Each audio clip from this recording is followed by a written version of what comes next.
Sem mais delongas, eu quero tomar por base nessa noite o texto que está lá em 1 Samuel, primeiro livro de Samuel, aquele que é profeta, juiz e sacerdote, uma tríplice função. E eu quero olhar para o capítulo 30 a partir do verso 1. À medida que você vai fazendo uso das Escrituras, eu quero apresentar rapidamente, a título de informação, porque por onde passei esses dias de férias, eu trouxe poucos livros, poucas unidades, pouquíssimas, só restaram 5, mas eu trouxe aqui, vou apresentar e vou presentear a este mestre, a este amigo, pastor Jamute Jordão. O tema do livro é o agir invisível e sobrenatural de Deus, o Deus que trabalha no vento e tem promessas até os ossos. Esse livro está baseado no texto de Eclesiastes 11:5. Assim como não sabes o caminho do vento, nem como se formam os ossos no ventre da que está grávida, também não sabes as obras de Deus que faz todas as coisas. Existe um Deus que está trabalhando enquanto você não vê. Muitas das vezes nós queremos primeiro ver para depois crer, mas com Deus a didática é diferente. Primeiro você crê e depois vai se materializar, porque em Hebreus 11 a Bíblia vai dizer que a fé é o firme fundamento das coisas que não se veem, mas a convicção daquilo que se espera. Então, se você crê e precisa de um milagre e necessita viver uma palavra de esperança, eu indico você esse livro, apesar de ter poucas unidades, mas eu quero presentear esse com muito carinho, com muita humildade, ao pastor desta igreja, pastor Jamute. Muito obrigado, pastor, receba com alegria e com humildade em nome de Jesus. Então, tendo por base o texto de 1 Samuel, capítulo 30, a partir do verso 1, quantos acharam, diga, eu amo a palavra. A Bíblia vai dizer, quando Davi e seus homens chegaram a Ziclag, no terceiro dia, os amalequitas haviam atacado Neguebe, devastando e incendiando a cidade de Ziclag. Tomaram como cativa todas as pessoas que estavam lá. Quantas pessoas? Todas as pessoas que estavam lá. Mulheres e homens adultos, jovens e os idosos. A ninguém mataram. Guarde essa informação, por favor, que ela é muito relevante para a pregação. A ninguém mataram. Mas os levaram consigo quando decidiram seguir o seu caminho. Logo que Davi e os seus homens chegaram à cidade, observaram que ela fora totalmente queimada, e que as suas mulheres e filhos e filhas tinham sido sequestrados. Continuemos a leitura até o verso 6. Verso 4 a Bíblia vai dizer, então Davi e todos os que estavam com ele prorromperam em exclamações de horror, brados de dor e pranto, e choraram até se esgotarem as lágrimas. Verso 5, as duas mulheres de Davi, da mesma forma, haviam sido levadas presas, Ainoã, da cidade de Jezreel, e Abigail de Carmelo, aqui fora a esposa de Nabal. Verso 6, e nós concluímos por hora a leitura, mas peço que você mantenha a Bíblia aberta. Davi ficou profundamente triste e angustiado. Seus próprios seguidores estavam tão amargurados com o sequestro de seus filhos e filhas que falaram em apedrejá-lo. Davi, entretanto, encontrou ânimo no Senhor, o seu Deus. Diga graças a Deus. Feche seus olhos, curve a sua cabeça e eleve seu pensamento a Deus. Pai, muito obrigado por essa noite. Muito obrigado por estarmos na tua presença, diante da tua igreja e diante da tua palavra. A tua palavra que é viva, a tua palavra que é eficaz, que é mais penetrante do que espada alguma de 2 gumes, que penetra na divisão da alma e do espírito, vai entre juntas e medulas e é apta para discernir as intenções do coração do homem. Vem nessa noite e alinha a tricotomia humana, espírito e alma e corpo e fala a cada coração aqui presente, segundo a sua necessidade. Que seja repreendido agora o ladrão de semente, que seja repreendido agora toda palavra contrária, que seja repreendida agora toda manifestação do mal. À medida que a tua palavra vai sendo pregada, haja libertação, haja cura, haja salvação, que o teu nome seja glorificado aqui neste lugar. Eu reconheço a minha inoperância, eu reconheço a minha invalidez e incapacidade, mas à medida que eu olho e observo tudo isso, eu vejo que a tua palavra vai dizer que o teu poder se manifesta por meio das minhas fraquezas. Aquilo que eu não tenho, o Senhor tem; aquilo que eu não sou, o Senhor é; e aquilo que eu não posso, o Senhor pode. Então vem nessa noite e faz aquilo que te apraz. Esse é o desejo do meu coração, e assim eu peço que se cumpra as palavras de João o Batista: o que importa é que eu diminua e que o Senhor apareça aqui neste lugar. Fica conosco, fala conosco, em nome de Jesus. E a igreja do Deus vivo diz: amém. Se você pode, erga suas duas mãos aos céus e diga assim comigo: fala comigo, Espírito Santo de Deus. Pois bem, eu tenho um tema para essa mensagem, e se pode, pessoal da comunicação, joga aqui na tela, por favor. Eu queria que no 3 nós bradássemos essa fala, essa mensagem, esse título, em nome de Jesus. Vamos lá no 3, 1, 2, 3. Para ensaio foi muito bom, mas eu sei que pode ficar melhor, e a repetição também é pedagógica. Vamos lá no 3, 1, 2, 3. Amém. Guarde essa palavra. Refazendo-se das cinzas a restauração. Esse texto, para mim, esse capítulo é um dos capítulos mais marcantes da trajetória da vida de Davi. Davi, dentro desse contexto, já tinha sido ungido, já tinha enfrentado Golias. Davi, neste momento, já tinha matado filisteus. Davi, neste momento, está fugindo da fúria implacável de Saul. À medida que Davi escapa pela própria vida, Deus também deu a ele um exército de homens que vão sendo agora gerados em meio a uma caverna, na caverna de Adulão. Homens endividados, forasteiros, homens que eram desvalidos pela sociedade, viviam momentos difíceis dentro de casa, mas encontrou um líder. E assim decidiram ser liderados por Davi e viver uma trajetória e acreditar no chamado e na unção e poder que ele carregava dos céus em sua vida.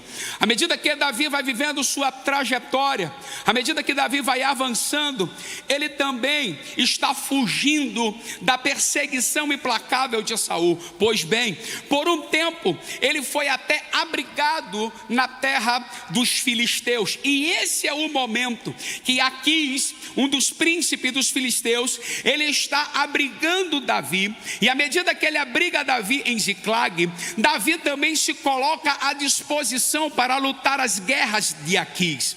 À medida que ele está lutando as guerras de Aquis agora vai dizer: ei, eu preciso avançar contra Israel, eu vou avançar contra o teu povo, Davi. E Davi disse: eu vou. Isso está escrito no capítulo 29. À medida que Davi diz eu vou, Aquis e os seus príncipes agora entram em um consenso. À medida que estão em um consenso, os príncipes dos filisteus vão dizer para Aquis: Aquis, essa é a oportunidade dele se rebelar contra nós, porque na verdade o sangue nessa hora vai falar mais alto, ele vai vir contra nós. À medida que Aquis recebe essa informação, vai chegar para Davi e vai dizer: Davi, olha, você não vai continuar com a gente em marcha, volta para a tua casa, vai para Ziclag, a terra que eu permiti que você habitasse com os teus valentes e com toda a tua família e com todo o povo que está com você. À medida que Davi recebe essa informação, Davi não vai gerir muito bem, porque Davi vai dizer assim para ele: eu sempre fui fiel a você e eu não estou te entendendo agora. Você está mandando mandando eu voltar, você está mandando eu regressar e não está confiando em mim. Davi não acreditou no que estava acontecendo, mas era necessário ele voltar para casa, porque algo estava acontecendo que ele não sabia. Eu tenho uma primeira palavra para liberar sobre a sua vida. Ei, tem horas que Deus vai causar algumas rupturas que você não está entendendo, porque o tempo já é chegado. Existe tempo em que Deus vai te acolher na terra do inimigo e vai fazer você prosperar em ambientes que você nem imagina, porque Deus decidiu te guardar, porque você carrega uma promessa. Mas tem horas que Deus também vai dizer: está na hora de você partir, está na hora de você voltar. Sabe por quê? Porque a tua casa está em perigo. Não questione as ordens de Deus, porque Deus está preservando um propósito maior. Tem horas que é necessário algumas rupturas, sim. Tem horas que é necessário algumas portas se fecharem, sim. Sabe por quê? Porque tem um grande livramento e uma grande obra para acontecer. Eu vim aqui declarar nessa noite para quem crê: nem toda porta fechada é sinal da negativa de Deus para a sua vida. Tem porta que se fecha porque Deus vai te usar em outro ambiente. À medida que Davi está regressando para casa, mesmo sem entender, ele vai chegar na sua casa. Agora, perceba uma coisa: quem está voltando para casa, eu quero ver só os homens aqui. Cadê os homens? Levanta a mão que eu quero ver. Só os homens, isso. Agora só os casados, pai de famílias, homens vencedores. Continua com a mão erguida. Glória a Deus, os sacerdotes da sua casa. Queridos, olhem para cá, por favor. Vamos lá, só os homens agora. Um papo só com os homens. Nós, quando estamos voltando para casa, depois de uma longa jornada de trabalho, de luta, de labuta, de esforço. Naquela época não tinha celular, naquela época não tinha WhatsApp, naquela época não dava para fazer chamada de vídeo, naquela época não dava para postar: estou aqui com a Kiss, toma aqui o Instagram, eita, ganhamos mais uma batalha, e postar, e a família ver e curtir. Parece que a tecnologia ela encurta a distância, mas naquele momento eles não tinham a tecnologia a favor dele, então a distância geográfica ampliava também a distância emocional. Então a distância emocional, a saudade de casa gera uma expectativa, sim ou não?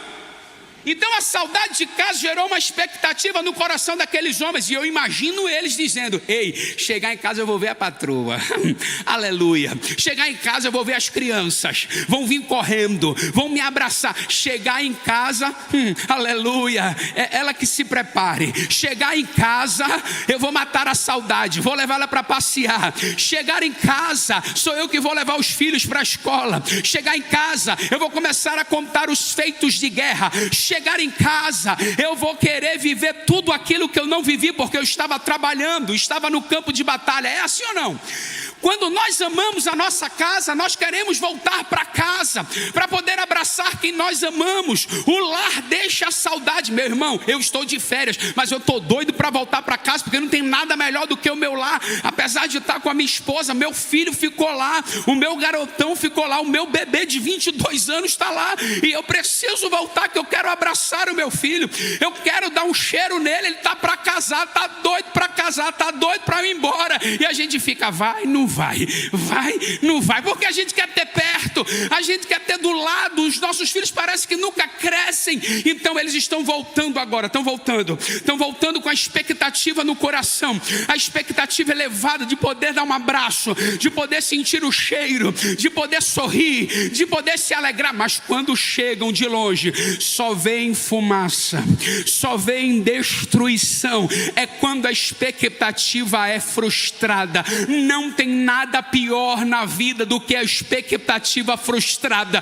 Eles estão voltando, e agora ao regressar, vê tudo em ruínas, vê tudo agora acabado. É quando aquilo que era para ser alegre torna-se em tristeza. Eles estão agora decepcionados. Agora eles estão olhando, estão dizendo: o que valeu estar lá fora lutando as guerras e voltar para casa e não ter ninguém para me receber. É aqui que eu aprendo uma lição preciosa: nenhuma conquista lá fora vale o fracasso da minha família. Eu não posso passar muito tempo cuidando das coisas de fora e deixar a minha casa desguarnecida. Eu preciso lutar os bons combates lá fora, mas eu preciso saber que dentro de casa eu também tenho que lutar um combate e não deixar a minha casa desguarnecida.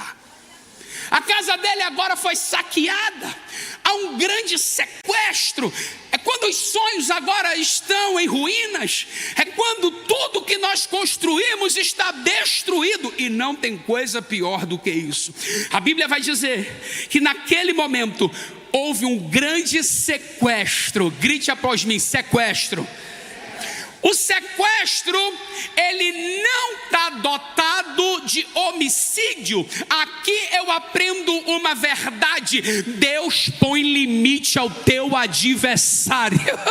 Deus põe limite ao teu adversário. Tocaram nos filhos, tocaram na mulher, incendiaram as casas, mas ninguém morreu. Abdevec, Curitiba, eu vim profetizar essa palavra. O inimigo até tentou saquear a tua casa, até tocou na vida de alguém, até tentou destruir alguém. Destruíram coisas, mas não vai destruir pessoas. Eu vim aqui declarar: os teus filhos não vão morrer na mão do adversário, a tua casa não vai ser destruída pelo diabo. Pessoas serão guardadas em Deus.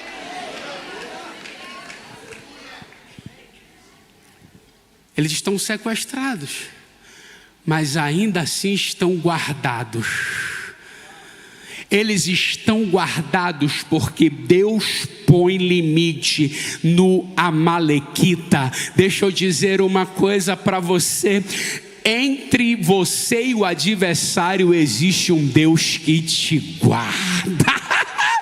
Existe um Deus que te guarda. Entre você e o adversário não dormirá, nem tosquenejará aquele que te guarda, o guarda de Israel.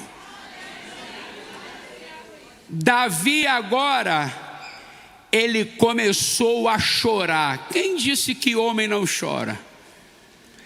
Até os mais valentes choram. Até os mais brabos choram. Lá no Nordeste o povo é meio agitado. Por isso você está me vendo, eu vou para um lado, eu vou para o outro e tchan.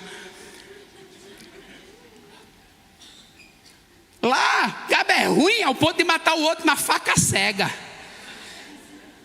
Brincadeira. Eu sempre quis dizer isso aqui no Sul, é brincadeira. Deixa eu voltar para a mensagem. O tal do pensamento intrusivo é um negócio. Então vamos lá. Voltando aqui para a mensagem. Eles estão chorando. Eles estão chorando. Agora, imagine aqueles homens que são homens sanguinários, homens cruéis. Estão chorando. Eles estão sentindo a dor da amputação da sua família. Eles estão sentindo a dor da perda da sua família. Eles estão chorando. A Bíblia diz que eles choraram, queridos, verso 4, até as lágrimas secarem. Lá no Nordeste a gente brinca que é tão quente que até vaca dá leite em pó. Mas Ô Jesus, deixa eu ficar na mensagem. E aí, aqui eu vi a turma chorar até a lágrima secar. É difícil o homem chorar, e chorar até a lágrima secar estava doendo muito. Então eles choraram até as lágrimas secarem. Mas aqui eu também aprendi algo. O quê? Até o choro tem um limite. Tem gente que está chorando 1 ano, 2 anos, 3 anos, 4 anos, 5 anos, pela mesma coisa. Eu aprendi uma coisa: não adianta chorar pelo leite derramado. Se já chorou, chorou. Está na hora de começar a reagir. Porque tem horas que só chorar não muda. Tem gente que está chorando a mesma coisa. Você vai perguntar: fulano, tu está bem? Que aquele negócio que aconteceu. Qual? É outro novo? Não, aquele. Não, de que ano? Não, 1900. 900. Atualiza. Estamos em 2026, mulher. Atualiza, a coisa está acontecendo. Nós precisamos atualizar a nossa memória. Nós precisamos atualizar a nossa vida com Deus. Nós precisamos atualizar o tempo. A pior coisa é um homem desalinhado com o tempo. Se você é homem, não precisa viver mais como criança, como adolescente. Não adianta mais chorar as dores do passado. Deus trouxe pessoas aqui nessa noite para dizer: para de chorar algumas dores do passado. Eu não estou falando que não doeu. Não é isso. Por favor, me entenda bem. Mas até o choro, ele tem um time. O choro tem um tempo, até o luto tem suas fases. São 5 fases, não queira pôr a sexta. São 5 fases, não queira viver só a primeira. Viva tudo que tem que ser vivido, mas comece a reagir diante do cenário. Eles choraram, humanidade. Eles choraram, sentiram a dor. Eles choraram, eles prantearam. Mas agora eles começam a olhar o cenário com outra forma. E o que é que acontece? Olha o que a Bíblia vai dizer. Que em meio a tudo isso, Davi ficou profundamente triste e angustiado. Verso 6. Davi ficou triste e angustiado. Eu e você podemos ter angústias, sim. Eu e você também podemos ter tristezas, sim. Mas nós não podemos viver angustiados. Nós não podemos viver tristes o tempo todo. Nós podemos passar por tristezas. Nós podemos passar por angústias. Você não é super-herói. Eu não sou super-herói. Tem dia que nós não vamos estar bem. Como diz, eu não sei se é tão atualizado isso. Tem dia que está de bad. Tem dia que não quer ver ninguém. Acordou pelo avesso. Não acordou de bem com a vida. Não acordou daquele jeito que queria acordar. Nem todo dia é dia. Você precisa se respeitar, mas você também não pode se entregar. Você tem que se respeitar. E à medida que ele está olhando tudo isso, algo terrível vai acontecer. O quê? Os seus homens queriam lhe apedrejar. Estão olhando para aquele grande líder e dizendo assim para eles, está no verso 6 isso. Até os seus homens agora ficaram contra eles. É quando Deus te isola. É quando você agora vai contar com o desfavor dos homens. Tem hora que nós contamos com o favor. E é muito mais fácil guerrear quando as pessoas estão do nosso lado, sim ou não? Porque as pessoas estão ali para nos motivar, para nos ajudar, para nos incentivar. Vamos lá, eu para perder peso tive uma motivação, aleluia. Tinha a minha esposa, mas também tinha o irmão Jairo, aleluia, né? Quer dar um presente no dia de hoje, deu um irmão, aleluia. Deu um irmão Jairozinho para alguém, que alguém vai se alegrar. E aí, eu tive um incentivo. Alguém está te ajudando, alguém está ali do teu lado, alguém está ali, vamos lá, vai dar certo. Mas quando você está só, mas quando todos te deixam e você ainda tem a responsabilidade da última palavra. Davi agora está isolado, Davi agora está só, e quem era para estar com ele está querendo matá-lo e apedrejá-lo. É quando tudo aquilo está convergindo contra nós. Perdeu a família, perdeu a esposa, perdeu o filho e ainda perdeu aqueles que estavam dispostos a dar a vida por ele. O que fazer nessa hora se tudo está em cinzas? Aqui Davi vai nos ensinar o que? Ele encontrou ânimo no Senhor. Eu vim aqui nessa noite dizer para alguém: você precisa recobrar ânimo no Senhor. Você não pode depender da motivação de pessoas, você não pode depender da motivação de circunstâncias, você não pode depender da sua conta bancária, você não pode depender da situação do país que você está inserido. Eu e você precisamos depender do Senhor. Eleva os meus olhos para os montes. De onde me virá o socorro? O meu socorro vem do Senhor. Eu preciso esperar, não da vertical, não da horizontal. Eu preciso esperar daquilo que vem do alto, daquilo que vem do céu para a terra. Nessa noite a Devec em Curitiba, Deus manda dizer: eu estou descendo com socorro sobre a tua vida. Eu estou descendo com ânimo sobre a tua história. Você não vai ficar no meio do caminho, você não vai paralisar no luto, no choro, na tristeza, na angústia, na depressão. Hoje o Senhor vai te dar ânimo.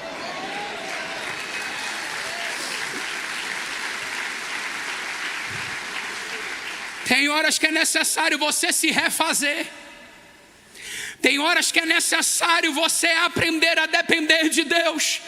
Tem horas que eu e você vamos ter que nos olhar no espelho e enxergar em nós, muitas das vezes, o fracasso da decisão. Olhar pela janela e olhar que não tem ninguém ao nosso lado, mas se a gente olhar para cima, o Senhor estará lá para nos socorrer. O Senhor ainda continua sentado em um alto e sublime trono. À medida que eu olho esse texto, o Senhor me faz lembrar de um homem chamado Estevão. Estava sendo apedrejado, ele estava sendo agora abandonado, ninguém poderia salvá-lo, mas ele estava olhando para os céus e viu o Senhor de pé, de pé, de pé. Deus manda dizer para alguém: pode estar só, pessoas podem ter te deixado, pode estar no pior momento da sua vida hoje, mas o céu ainda está a teu favor, o céu ainda está disponível para mudar a tua história. Ele encontrou ânimo no Senhor. Jesus vai dizer: onde estiver o teu coração, aí está o teu tesouro.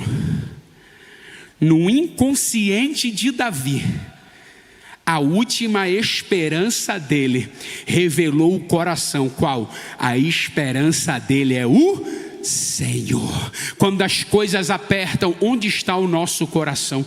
Quando a crise chega, onde está o nosso coração?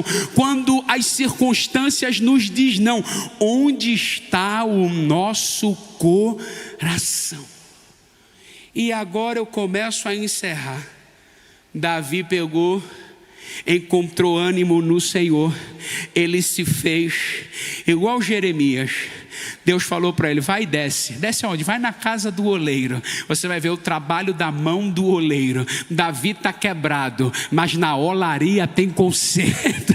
Nessa noite você pode ter chegado aos cacos aqui, chegou quebrado, tudo em cinzas, mas você está no lugar certo, no culto da vitória, na olaria de Jeová. E na olaria de Jeová nada se perde, porque o único item que não tem na olaria é lixo, é lixeira. Sabe por quê? Porque nada se perde lá, tudo volta a ser vaso outra vez. Se caiu na mão do oleiro, ele vai te fazer de novo. Ei, Deus vai fazer pessoas aqui de novo, Deus vai restaurar sonhos aqui de novo, Deus vai levantar ministérios de novo, Deus vai levantar chamadas aqui de novo, Deus vai restaurar vidas aqui de novo, Deus vai restaurar famílias aqui de novo. O oleiro está trabalhando.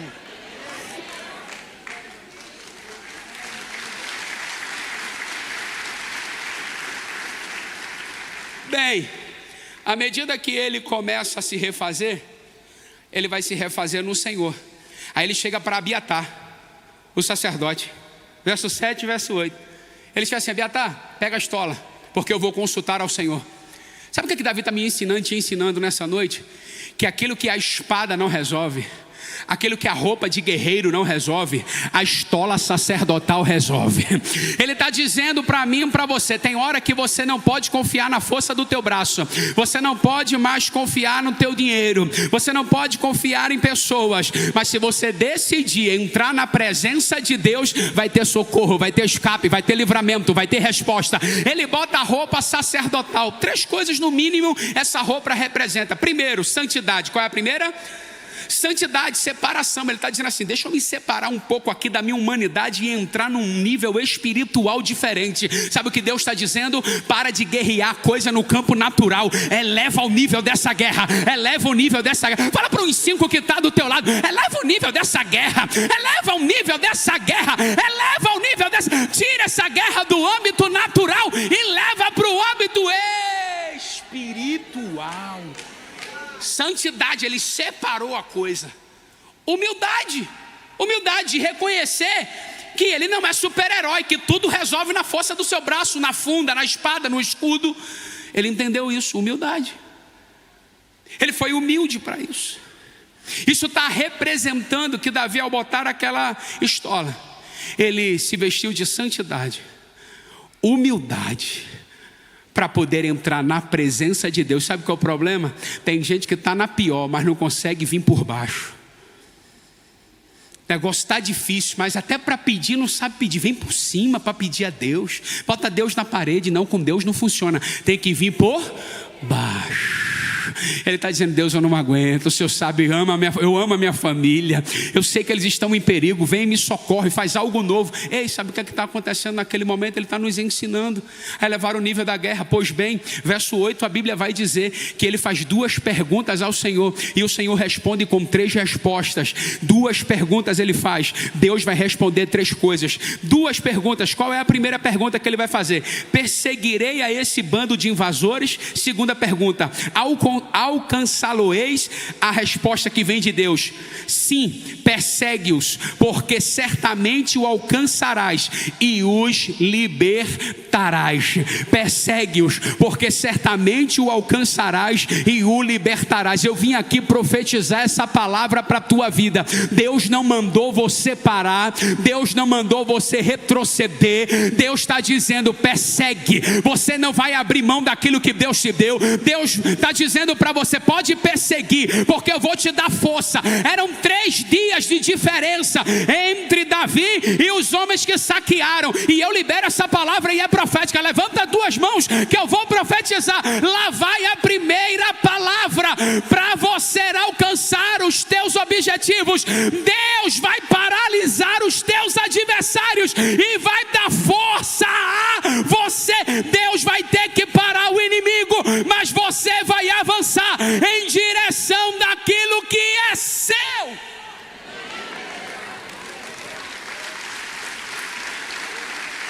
3 dias haviam de diferença. 3 dias. Mas Deus está dizendo: vai, persegue-os, porque certamente alcançarás. Queridos e queridas, Deus já está dando o futuro no tempo presente. Você lembra o começo da história? Davi está chorando, Davi está para morrer, mas agora Deus interviu para dizer: eu desci no teu presente para te dar um futuro. Eu desci no teu presente para te dar um futuro. Eu desci no teu presente para te dar esperança. Eu desci no teu presente para te dar uma direção. Eu desci no teu presente para dizer que o teu futuro está intacto. A tua vida não é norteada pelo teu passado. A tua vida não é norteada pelo que passou. A tua vida é norteada por aquilo que Deus prometeu. Ele está dizendo: ei, persegue, porque tu vai alcançar. E aqui eu encerro. E ele vai dizer: e certamente, convicção, palavra concreta. Com Deus não tem dúvida, com Deus é certeza. Certamente o alcançarás e os libertar. Grito que eu estou acabando. E o libertar? Libertarás. Sabe o que Deus está dizendo?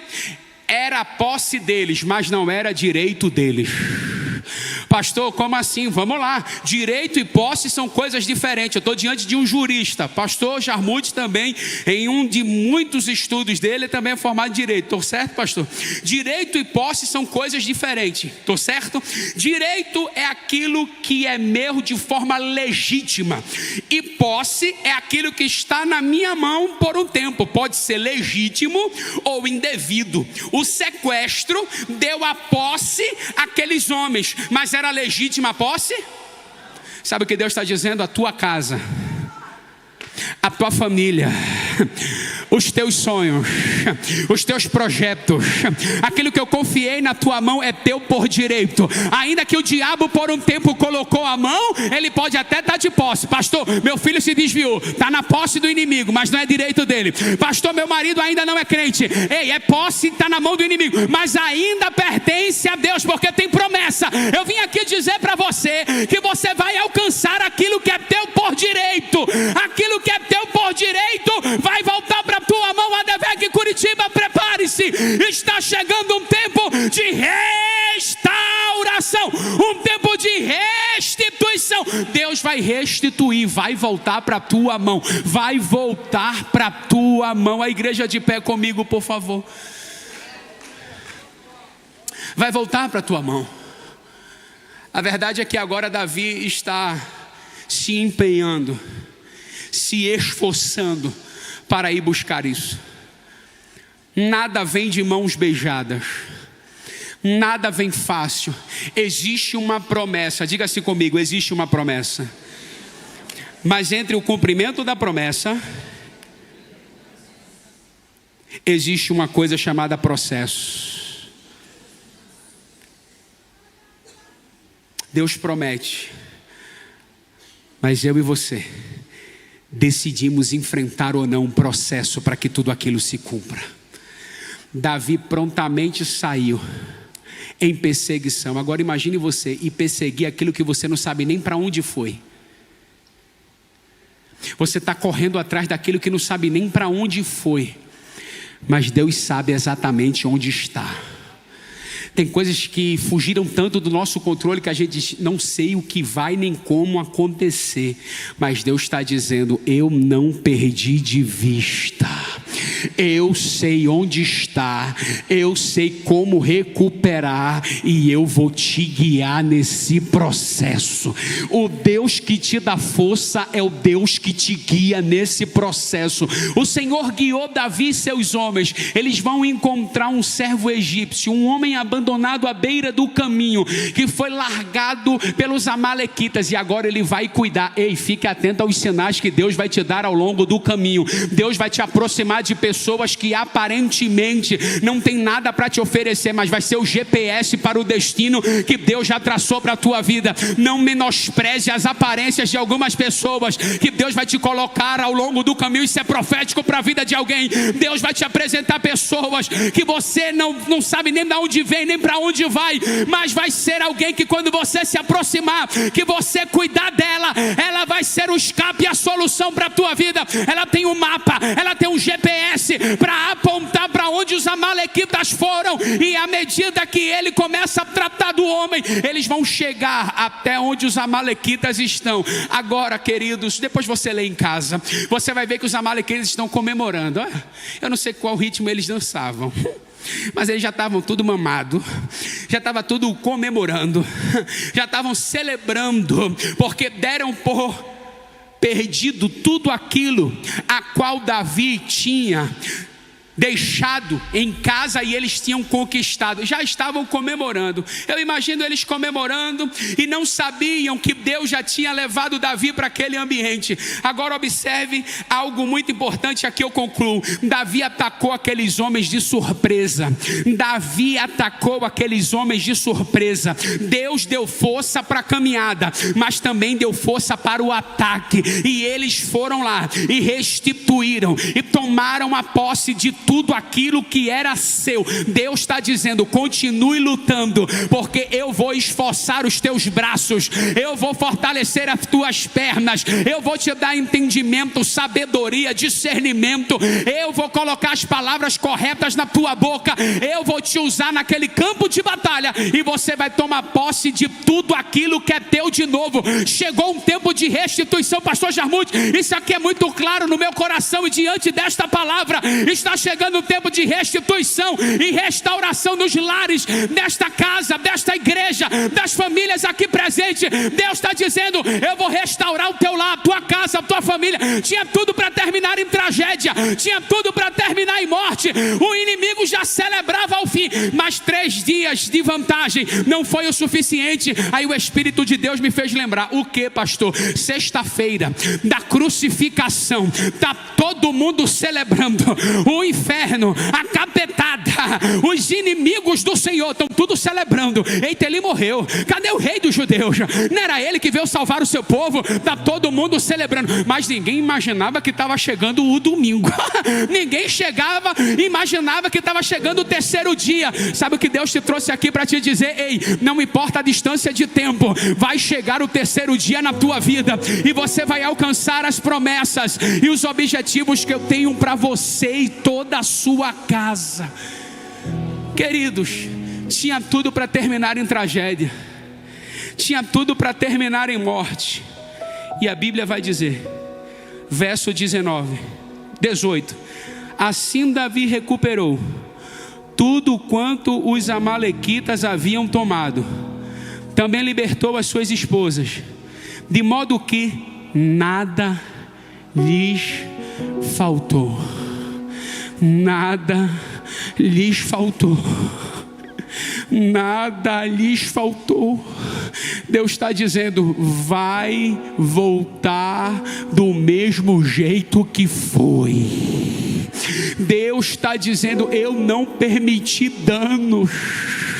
Eu não permiti danos, nada faltou. As mulheres seriam escravas sexuais, os filhos seriam órfãos e seriam escravos naquela terra, mas Deus disse: eu não criei eles para ser escravo, eu não criei essas mulheres para serem escravas sexuais. Eu vou restituir aos maridos, eu vou restituir aos filhos. O Espírito de Deus manda dizer para pessoas: eu vou restituir a paz dentro da tua casa, eu vou restituir a paz dentro da tua família, eu vou trazer de volta quem for.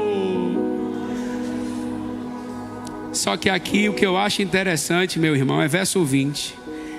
Davi ainda lhes tomou todos os seus próprios rebanhos e manadas, e as tropas que os conduzia diante dos gados exclamavam: este é os despojos de Davi. Deixa eu dizer uma coisa para você. Davi não só recuperou aquilo que era dele, ele ainda tomou os despojos de guerra. Sabe o que Deus está dizendo? Eu vou restituir, mas isso ainda é pouco, eu ainda vou acrescentar. Essa guerra que veio para te matar, ela não vai te matar, ela vai te promover. Essa guerra não vai te matar, ela vai te promover. Eu preciso dizer isso para alguém aqui nessa noite, porque é profético para a sua vida. Essa guerra veio com um cara que iria acabar com sua casa, sua vida, sua família, seu futuro, seus sonhos e seus projetos, mas no lugar disso vai te promover. Vai te promover. Vai ser das cinzas a restauração. Estava tudo caído, estava tudo destruído. Alguém vai ter que olhar e vai dizer: essa é a família dele, essa é a família dela. Um dia estava toda destruída, toda fragmentada, toda em cinzas. Aí você vai dizer: esta é a família que estava desse jeito, mas um homem chamado Jesus entrou em cena. Um homem chamado Jesus entrou em cena. Foi num culto da vitória, onde eu recobrei ânimo no Senhor, e eu comecei a acreditar nas promessas do céu. Eu comecei a acreditar naquilo que Deus tinha para minha vida, e eu comecei a perseguir, eu comecei a avançar, eu comecei a buscar aquilo que Deus tinha para minha vida, e hoje eu estou vendo a minha casa restaurada. Eu vim dizer para você que esse culto não acaba em tristeza, em luto, em guerra. Esse culto hoje acaba em celebração, e ele acaba em celebração pela sua vida, que estava fora, que estava longe, mas agora está no arraial daqueles que foram encontrados por Deus.